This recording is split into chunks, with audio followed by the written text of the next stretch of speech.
Right guys, welcome back into the Golf Swing Systems YouTube channel. Thank you all for your comments on our last video with the Square Golf launch monitor because it's given us our next video idea.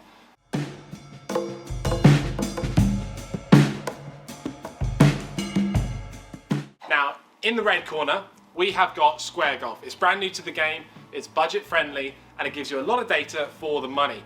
But is it accurate? Now, the way we find out, in the blue corner, we've got GC3. Now, we always use GC3 as a mid-range standard. We know GC3 is accurate. So, how are we going to test the Square Golf out against the Foresight unit? We're going to check 5 main data points, okay? And we're going to check them with what we're going to call tolerance. So, if the Square Golf is within 2% of the GC3, it's a pass. If it's outside, it's a fail. And what we're going to do is we're going to show you every shot so you can see exactly how it does.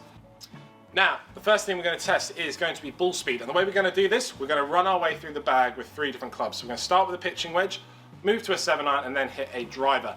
Now, we're going to say that the Square Golf launch monitor has passed if it's within 2% of the GC3. So that's our tolerance boundary, basically. So with a pitching wedge, I'd expect ball speeds around about 100 miles an hour, maybe a little less at this time in the morning.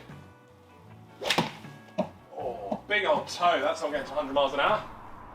94 mile an hour ball speed. Only 120 yards. 95.1. Okay, so we're 1 mile an hour away on the Square Golf. Actually lower than the GC3, which we wouldn't normally expect. Normally budget-friendly launch monitors will over-egg your sort of numbers, so you'd see a higher ball speed number. But within 1%, that's a pass for the pitching wedge. Now, it must be noted we are using Square Golf's patented ball, so it's got this pattern on it that allows the Square Golf to track the ball accurately, so we are giving it its best chance possible. Now, second club is the 7-iron. We should see some higher ball speeds here, around about 120 miles an hour. So we need to be within about 2.5 miles an hour to be accurate. Let's see how the Square Golf does. There you go, it's a better swing for the day. Okay, 118 mile an hour ball speed. Ball flight looking very, very similar, which is great. In fact, the distance number is bang on as well, very, very close, 173 to 173. Ball speed, we're at 119 to 118.3. So we've got a very, very good pass there, right on the money. So let's move up to a driver. This could go absolutely anywhere at this kind of time in the morning.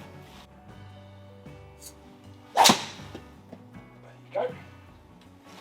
Ball speed, 163.7 on the Square Golf, very good. Let's see what we get on the GC3. Got a big drive in the GC3, that's good. 164.5. So, okay, so we're within 1 mile an hour again, so let's give a big tick on the screen for ball speed. Square Golf has passed with flying colours. Okay, so the next test is going to be backspin. Now, this is important because it dictates how long the ball stays in the air effectively. The more it's spinning, the more it's going to float. So we're going to hit a wedge first. You'd expect somewhere around about 10,000 revs of spin with a pitching wedge, which means for 2%, we need to be within about 200 revs of spin, which is quite a tough ask. So let's give it a go, see how Square Golf gets on. Not a bad hit, 9,500 revs of spin on the Square Golf. Both a similar ball flight, with very, very similar distances. Let's have a look at GC3, 9,200 revs of spin. So we are knocking right on that door of tolerance. So you're within about 250 revs of spin, which I'm going to give it a little tick. It's good. It's not perfect, but it's good. So let's move on to a 7-iron. Okay, next up is a 7-iron. I'd expect around about 6,500 revs of spin, somewhere between 6 and 6.5. Let's give it a whack, see how we get on. Very, very heely. That's definitely spun up because I've hit it really, really out the heel. So we've seen a shorter distance there for sure. Total distance 160, total distance 160. So we get to the same number there. Backspin 6.8, backspin 7. Now that's within tolerance, that's good.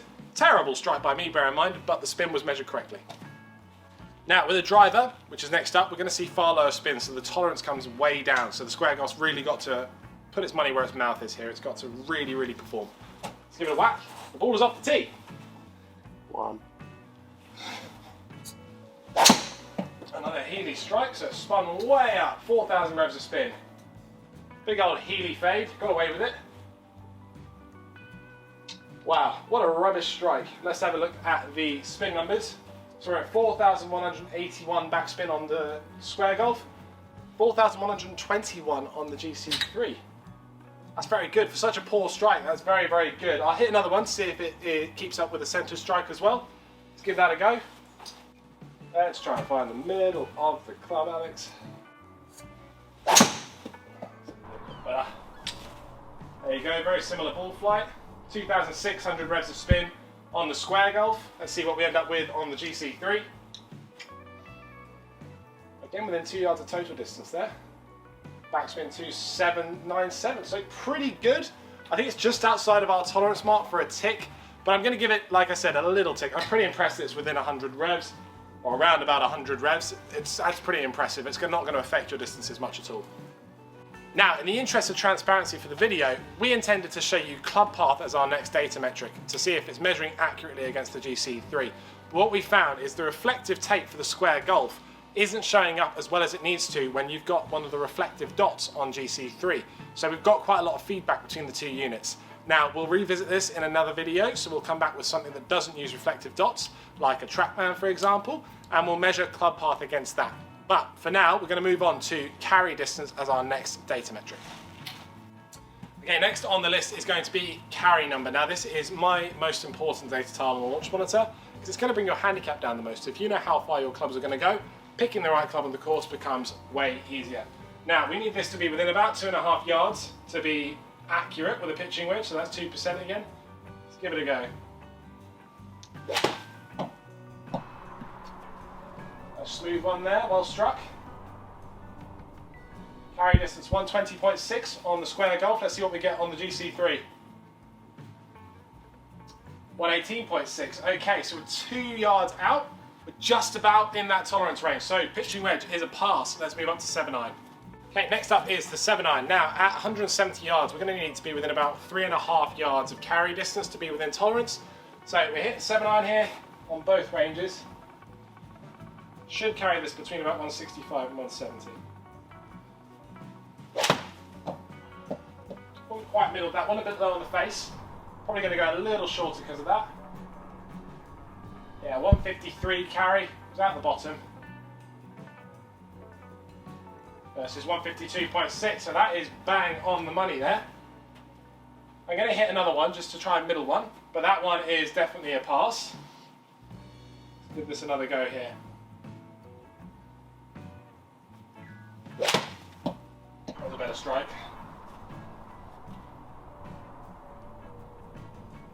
Okay, we're at 157. Not great strike to be fair, but if it gets this one on the money, 153. So that's bang on that. That is just outside that tolerance line. So we've had one within, one just outside. Let's give it one more.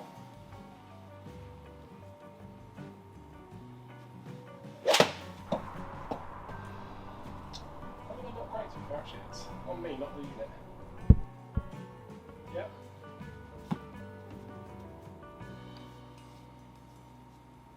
149, 152, yeah, that is within. Okay, so that's 3 shots there that it's been pretty close on. I'd say it's maybe a little bit spotty, it's a bit up and down, which is something you're going to have to deal with the budget launch monitor. But those were all 3 poorly struck 7-irons that it was bang on, and it's the poorly struck ones that I expect it would have more trouble with. I should probably try middle one, shouldn't I? Do one more for that. Give us one more for that.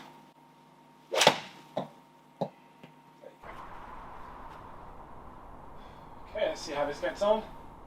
More like my normal carry, 167. What are we at? So we need to be within about 3.5 yards. We are at 162.8. So right on that borderline. So we're 4.5 yards out, 4.7. That is outside of tolerance. I don't really know what to make of that, to be fair. So we've had one that's measured bang on pitching wedge and 7-iron. And then the 7-iron that I've hit out the middle, it's missed just about. So it's just outside of tolerance. I'm going to give this a tentative pass on the 7-iron because it seems consistent. It seems like it's measuring it well.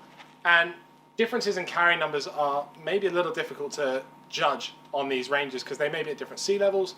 They maybe have slightly different temperatures. So I'm going to give it a tentative pass. It's within the ballpark. It didn't quite get within tolerance, but pretty good. Let's move on to the driver for our last hit. Pay no attention to the data behind you. I haven't just sliced one into the water. So we're going to try a middle one with a driver now. Let's hit it. We should see carry numbers around about 275.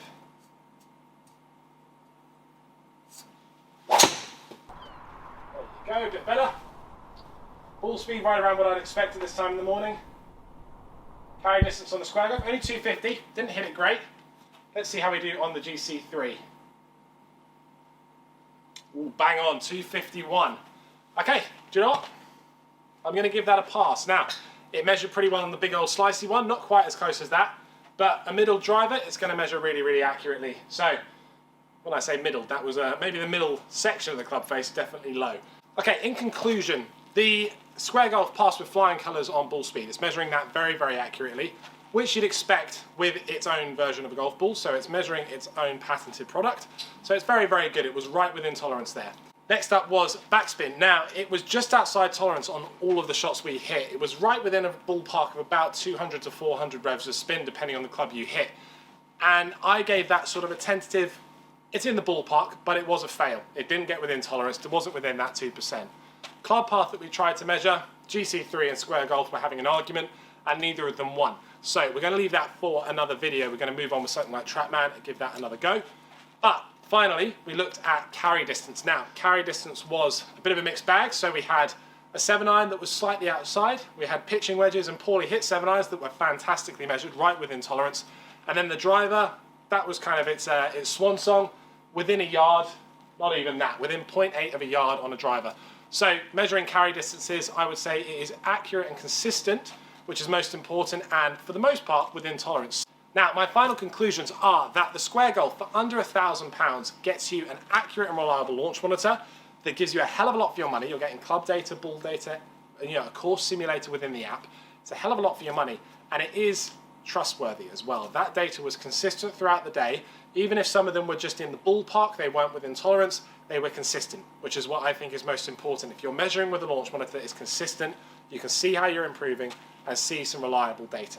So if you've got any more questions or if there's anything else you want to see, except Club Path, because that is coming very, very soon, please feel free to comment it in the section below and we will respond. We responded to about 50 comments in the past video, so that's fantastic. Thank you so much for your support, and we can't wait to test the Square Golf more in the very near future. Coming soon though, we've got a look at the brand new TPS 10 with TrackMan, which is their new 4K graphics. They look unbelievable, so stay tuned for that. And yeah, see you very, very soon on the Golf Swing Systems channel. Don't forget to like and subscribe. I'm going to get used to saying that because we saw lots of subscribers after the last video. See you very soon.